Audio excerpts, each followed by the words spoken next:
Om Namo Bhagavate Vasudevaya. Narayanam Namaskritya Naram Chaiva Narottamam Devim Saraswatim Vyasam Tato Jayamudiriye. Nashtaprayeshu Bhadreshu Nityam Bhagavata Sevaya Bhagavati Uttam Shloke Bhaktir Bhavati Naistike. So continuing with the discussion on Srimad Bhagavatam, Canto 10, Chapter 84, the sages' teachings at Kurukshetra.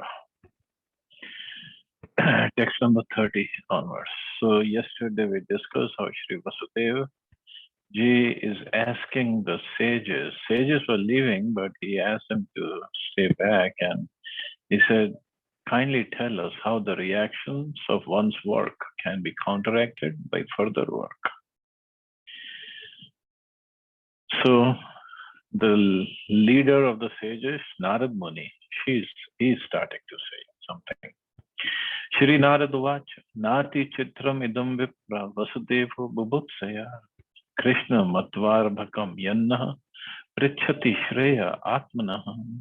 Shri Narad Muni said, O Brahmans, it is not so amazing that in his eagerness to know, Vasudeva has asked us about his ultimate benefit, for he considers Krishna a mere boy.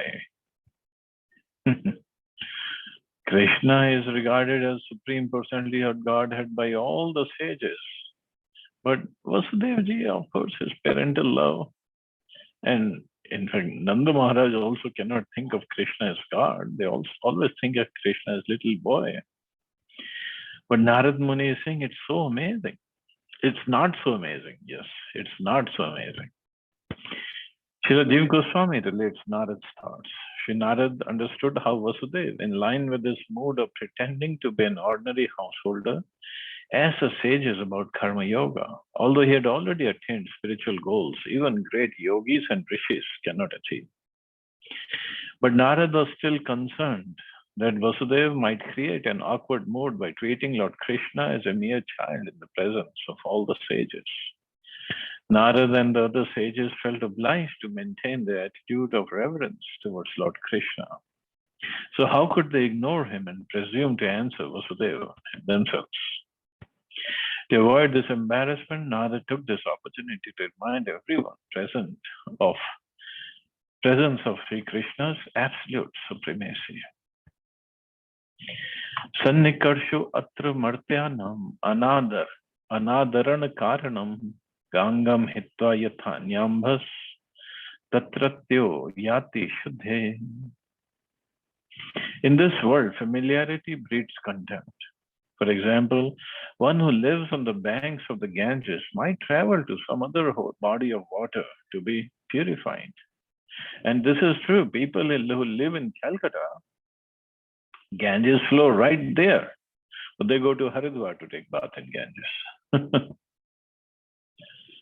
Yasyanubhuti kalena layotpatyadi nasya vai swato anyasmach gunato na kutaschan rishyati.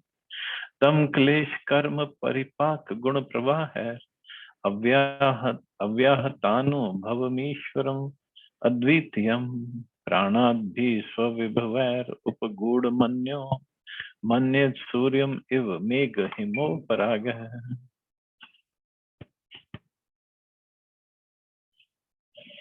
The Supreme Lord's awareness is never disturbed by time, by the creation and destruction of the universe, by changes in its own qualities, or by anything else, whether self-caused or eternal. But although the consciousness of the personality of Godhead, who is the Supreme One without a second, is never affected by material distress, by the reactions of material work, or by the constant flow of nature's modes, ordinary persons nonetheless think that Lord is covered by his own creations of prana and other material elements. Just as one may think that the sun is covered by clouds, snow, or an eclipse. Things of this world are inevitably destroyed by one means or another. Time itself causes the eventual decay of every created being. A fruit, for instance, which may grow ripe, but then must either rot or be eaten. Some things like lightning destroy themselves as soon as they manifested, while others are destroyed suddenly by external agents, as a clay pot is by a hammer. Even in the living bodies and other things whose existence continues for some time, there is a constant flux of various qualities that are destroyed and replaced by others. So, in contrast to all this, the Supreme Personality of Godhead awareness is never disrupted by anything.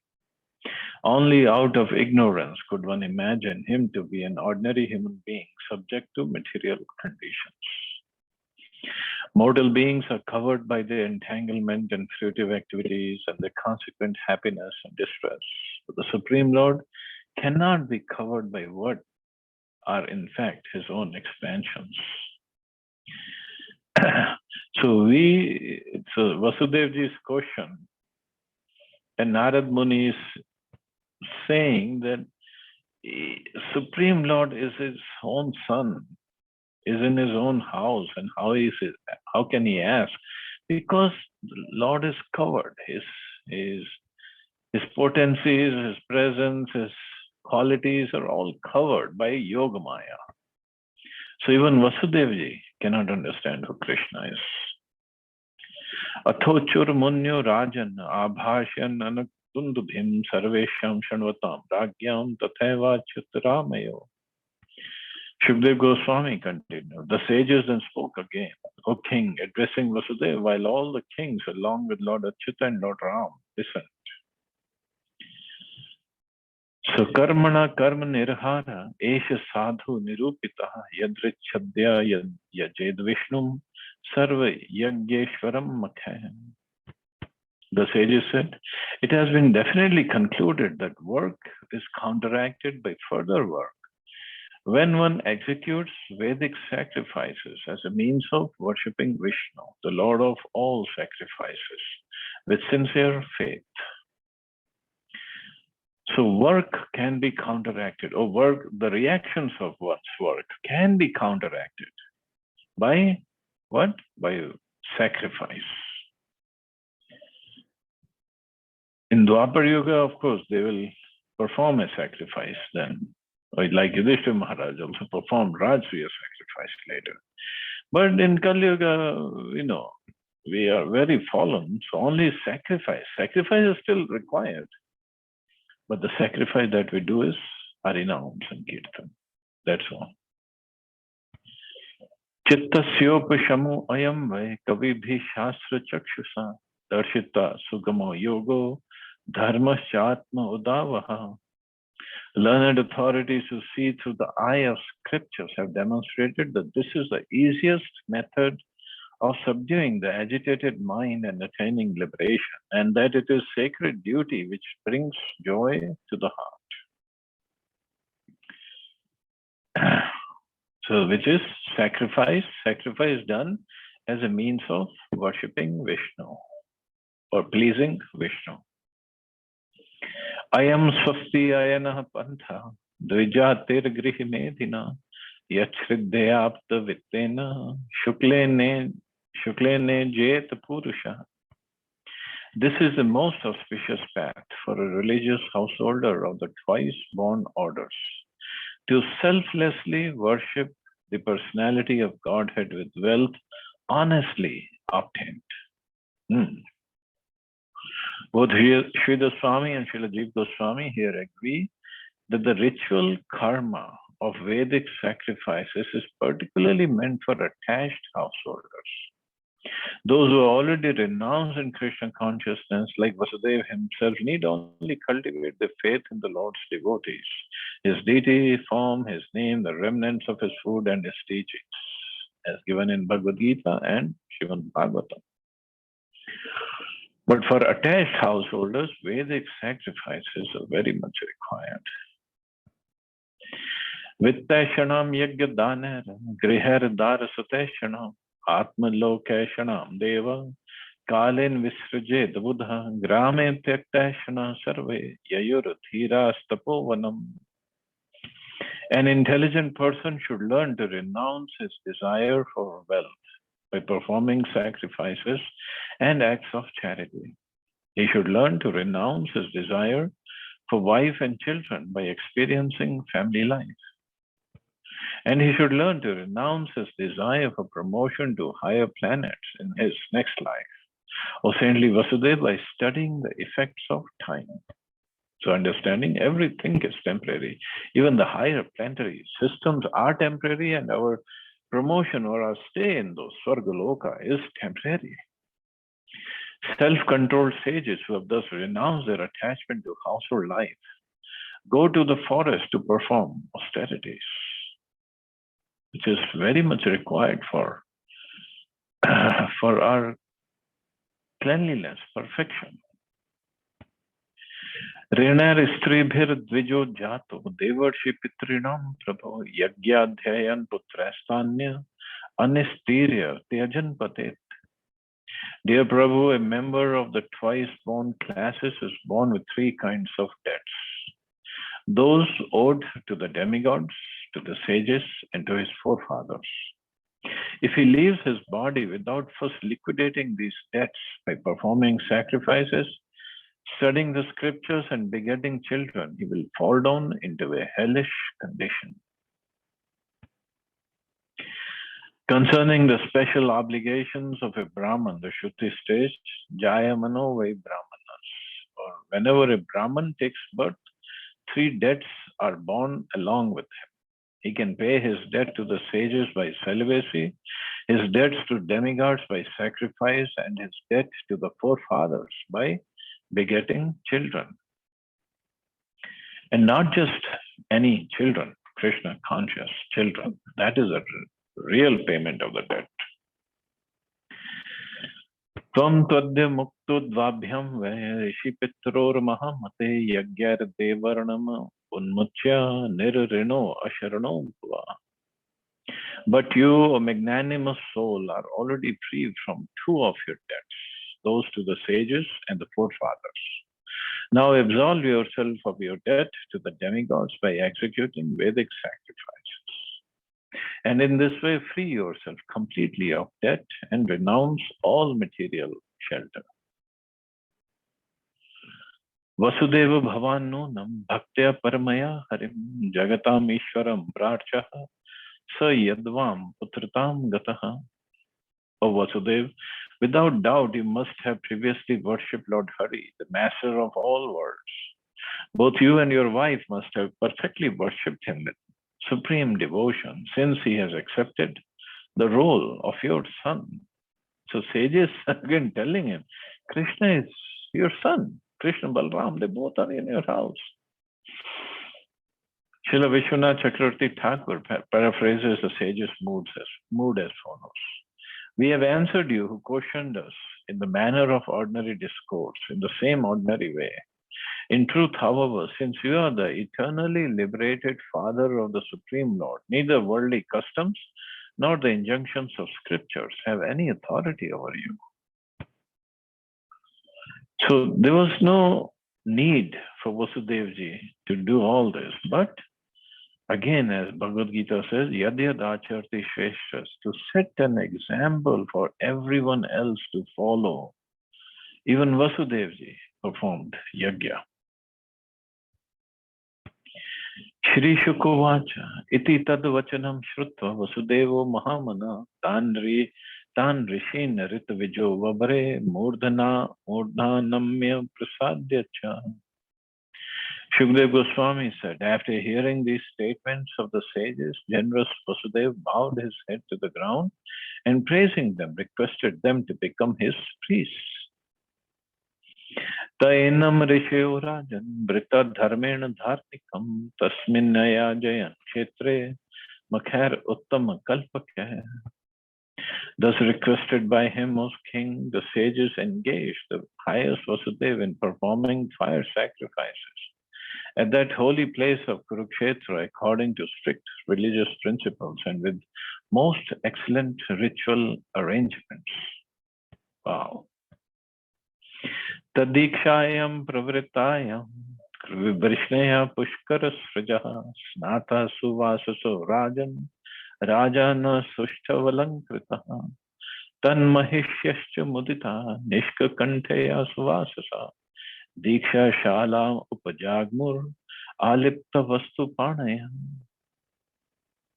When Maharaj Vasudeva was about to be initiated for the sacrifice of king, the Vrishnis came to the initiation pavilion after bathing and putting on fine clothes and garlands of lotuses. The other kings also came, elaborately ornamented, as well as all the joyful queens who wore jeweled lockets around their necks and were also clad in fine garments. The royal wives were anointed with sandalwood paste and carried auspicious items for the worship. Nedur mridang pataha shankha bhairya nakadadaya nandu turnat nartakyas tushtuvu sutamagada jago sukanthayo gandharvya sangeetam sa bhartrika. Mridangas, patas, conch shells, bheris, anaks, and other instruments resounded. Male and female dancers danced, and sutas and magas recited glorifications.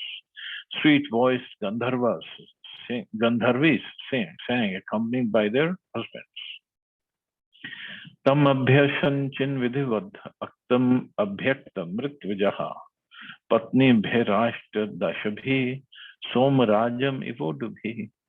After Vasudev's eyes had been decorated with black cosmetic and his body smeared with fresh butter, the priests initiated him according to scriptural rules by sprinkling him and his 18 wives with sacred water. Encircled by his wives, he resembled the regal moon encircled by stars. Devaki was Vasudev's principal wife, but she had several co-wives, including her 6 sisters. So they were all married to Vasudevji. Ahuk had 2 sons named Devak and Ugrasen. Devak had 4 sons named Devavan, Upadev, Sudev, and Devavardhan. And he also had 7 daughters named Shanti Deva, Upadeva, Shri Deva, Devarakshita, Sahadeva, Devaki, and Dhritadeva. Dhritadeva was the eldest. Vasudev, the father of Krishna, married all these sisters. And some of Vasudev's other wives are mentioned as Devaki, Porvi, Rohini, Bhadra, Madira, Rochana, Ila, and others were all wives of Anak Dundubi, Vasudev. Among them all, Devaki was the chief. Tabhir dukul valya haranupur kundala swalankrita bhir vibhavo dikshito ajin samritaha. Vasudeva received initiation along with his wives, who wore silk saris and were adorned with bangles, necklaces, ankle wells, and earrings. With his body wrapped in a deer skin, Vasudeva shone splendidly. Tasyar Tvijo Maharaja Ratna Kosheya Vasasa Sasadasya Virejuste Yatha Vritra Hanu Adhvare. My dear Maharaj Parikshit, Vasudev's priests and the officiating members of the assembly, dressed in silk dhotis and jeweled ornaments, looked so effulgent that they seemed to be standing in the sacrificial arena of Indra, the killer of Vritra. Tada Ramascha Krishnascha Swaswar Bandhu Bhiranvito Rejatu Swasutar Darer Jivesho Swavibhutibhi. At that time, Balram and Krishna, the lords of all living entities, shone forth with great majesty in the company of their respective wives, sons, and other family members, who were expansions of their opulences. Can we imagine that yajna? Practically everybody is there. Krishna, Balram, their wives, sons, Vasudevji, his wives, all the kings, Pandavas, Kauravas, Brajvasis, all the sages. What kind of yajna that must be going on in Kurukshetra?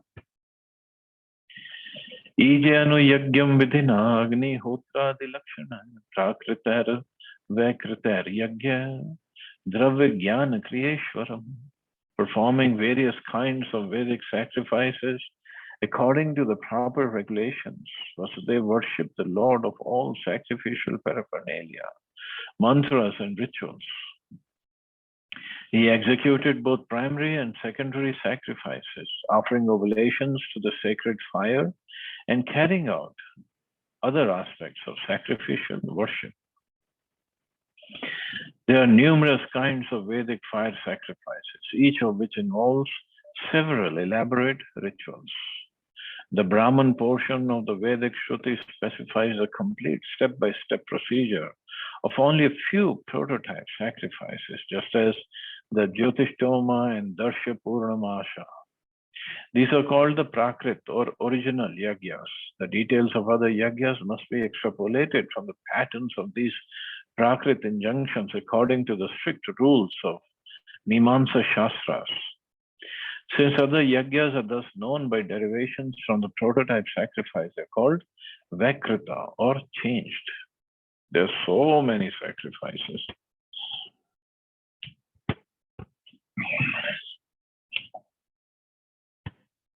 Athartvigbhayo adat kale yathamanatam sudakshina swalankritebhyo alankritya gobhu kanya mahadhana.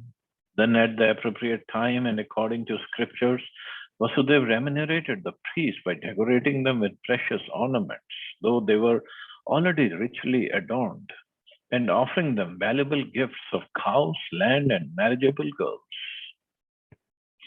Patni samyajav bhrityasha charitva te maharshaya sasnu ram hriday vipra yajman pura sarah.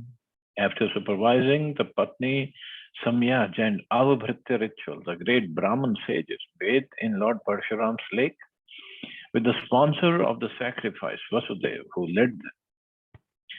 Snato alankara vasansi vandibhyo adat tatha striya tatha svalankrito varnan ashvabhyo ananena pujayat.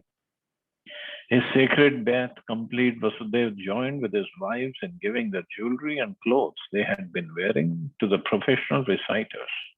Vasudeva then put on new garments, after which he honored all classes of people by feeding everyone, even the dogs. So this is Vedic parampara. Even the dogs, Vasudevji himself fed them, everyone. It just everything got perverted in Kali Yuga, especially when Muslims attacked and they killed so many Brahmins. And then the whole procedure was just messed up. And then came British in India and they just put down the Vedic texts. All the Vedic texts, scriptures, they were put down by British. They said, this is nonsense, this is mythology. And this word mythology is still being taught in our schools to our children. Oh, this is all Hindu mythology. Mythology means something fiction, made up stories. These are all Vedic texts. The stories in Puranas. They're not fiction. They're not works of fiction. And this has been ingrained in our children's brains that they're all mythology. They just don't believe in all this. Look at Vasudevji, father of Krishna, and he is performing all these sacrifices and feeding even the dogs. So where is the question of untouchables? They're all created by Muslims and Britishers. There were no such thing as untouchables. And after which came the caste system. The caste system is not in the scriptures, not in Vedic scriptures. It says Varnashram system, not caste system. And in Varnashram system, the Shudras are even lesser than Shudras. They were also fed, but even the Shudras, when we talk about Shudras, it's not the caste, it's a Varnashram system. The Shudras would be doing the service to all the other three Varnas, Brahman, Vaishya, and Kshatriyas. So when they're serving them means sometimes massaging them, also cooking for them, cleaning for them, washing their clothes, or doing whatever menial services. And that is dependent upon the guna, quality of that person. If the person is not a Brahman, not a Kshatriya, according to his qualities, not a Vaishya, he's a Shudra. That is fine. He's in Varnashram system. And if he is touching the master's body, cleaning the house, cooking, how he can be untouchable? All these things were introduced in our system by Muslims and Britishers. And the movies and the TV serials and whatever stories are shown by our modern historians, they always put the blame on the Brahmins. Brahmins are not like that. Here, Vasudevji is feeding even the dogs, it is said. So how can Brahmins? And the Brahmins are conducting these yagyas. Brahmins are never saying, oh, you're Shudra, you go away. No, even the dogs have been treated properly. All nonsense, fictional things that are shown in the movies and just put in our heads. Oh, Vedic texts, just discard them. The mythology, they're bad, they're very bad. Where in which Vedic text it said whatever nonsense we believe in? Nowhere.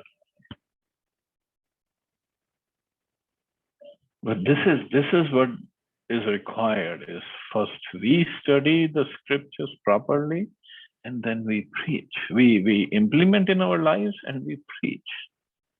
And that's the only way to bring the scriptures, Vedic text back in our lives, the Vedic society back in the society, the Vedic injunctions, the instructions, and whatever Vedic procedures.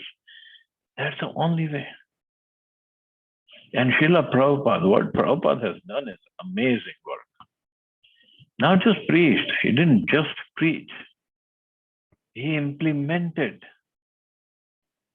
He gave Brahman Diksha, Sannyas Diksha to people outside India. Whites, blacks, Japanese, Chinese, not Chinese at that time, but Japanese. There's one Bhanu Maharaj from Japan. Wonderful, wonderful sannyasi, great astrologer, great scholar. He gave them Diksha, he taught them scriptures. Ladies are doing deity worship in the temples, at least in outside India. In India, it's not allowed, so they cannot do, but outside India, Matajis are doing deity worship in the temples. Which temple allows them? Matajis are giving classes on Bhagavatam and Bhagavad Gita, preaching. Which temple allows them? Which society allows them? This is what Prabhupada has done. And slowly, if we preach properly, if we stay together and preach, we follow, then it will definitely bring about a revolution in the history of the world, not just India, but the world.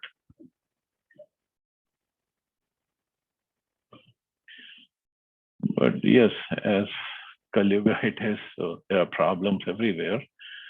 But this is what the point is. There's no such thing as untouchables. No such thing.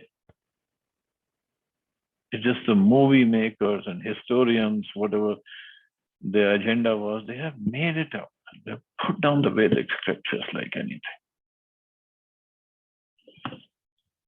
So anyway, I guess I got a little distracted. So we'll stop here. See anybody has any questions or comments.